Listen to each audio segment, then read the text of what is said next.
किस तरह से ये सुरक्षा का ध्यान रख रही है। मणिपुर की जो घटना हुई, महिलाओं के साथ ये किस तरह का व्यवहार सरकार कर रही है और इनकी सरकार में महिलाएं कितनी सुरक्षित है, वो मणिपुर की घटना से साफ जाहिर होता है कि हम महिलाओं के लिए ये सरकार, ये प्रदेश, ये देश में कितना असुरक्षा का भाव फैला रही है।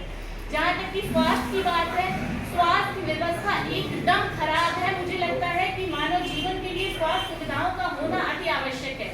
जैसा कि अभी हम लोग एक दिन आपके यहाँ ही बैठे थे तो हम लोग ये बात कर रहे थे कि स्वास्थ्य, अगर गरीब जनता को, अगर आप के पास पैसा है, आप संपन्न है, तब आप वहाँ पर जाकर इलाज करा पाए, तब आप ठीक हो पाए। वरना कोई गरीब जनता है, उसको तो पहले पता ही नहीं चल पाता कि उसकी इनिशियल स्टेज में उसकी पता ही नहीं चल पाता कि क्या उसकी बीमारी है, फिर ना उस बीमारी का इलाज मिल पाता है और ना वो बच पाता है।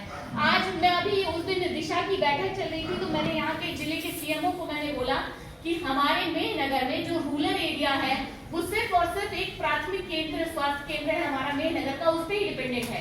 यह तरवा में एक स्वास्थ्य केंद्र है और 100 बेड का हॉस्पिटल है, और उन दोनों की स्थिति आप सब यहाँ पर बैठे हुए सब जान रहे होंगे कि मेहनगर प्राथमिक स्वास्थ्य केंद्र की स्थिति क्या है। एक्सरे मशीन नहीं है, कुत्ता काटने की जो दवा इंजेक्शन लगता है उसकी भी उपलब्धता नहीं है। वो भी आता है जो सरकारी, और सामने बेच दिया जाता है मेडिकल स्टोर पे, और जब पेशेंट जाता है तो कहा जाता है आप मेडिकल स्टोर से खरीद के ले आइए, हम लगवा दें। ये सरकार की जिम्मेदारी होती है कि हमें स्वास्थ्य सुविधा मुहैया कराए, और ये सरकार उसमें एकदम से फेल है। इनके उप मुख्यमंत्री जो स्वास्थ्य मंत्री भी हैं वो स्वयं छापा मारते हैं। इतनी सारी दवाइयां, जैसे ही वो उप मुख्यमंत्री बनते हैं, स्वास्थ्य मंत्री बनते हैं, इतने सारे छापा मारते हैं, सभी नकली दवाइयां पकड़ी जाती है। लेकिन आज उनका रिजल्ट क्या हुआ?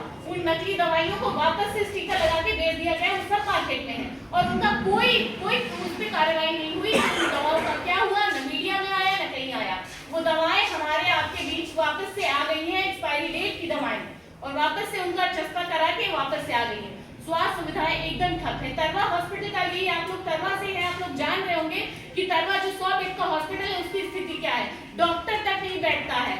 डॉक्टर जब पेशेंट जाता है, हमारा रूरल एरिया है, जाएगा कहाँ पेशेंट? गर्भवती महिलाएं जो यहाँ प्राथमिक स्वास्थ्य केंद्रों पे या तो वहाँ पे 100 बेड के हॉस्पिटल में जाए तो डॉक्टर की उपलब्धता ही नहीं है, डॉक्टर ही नहीं है, वो सबको जाना पड़ता है आजमगढ़।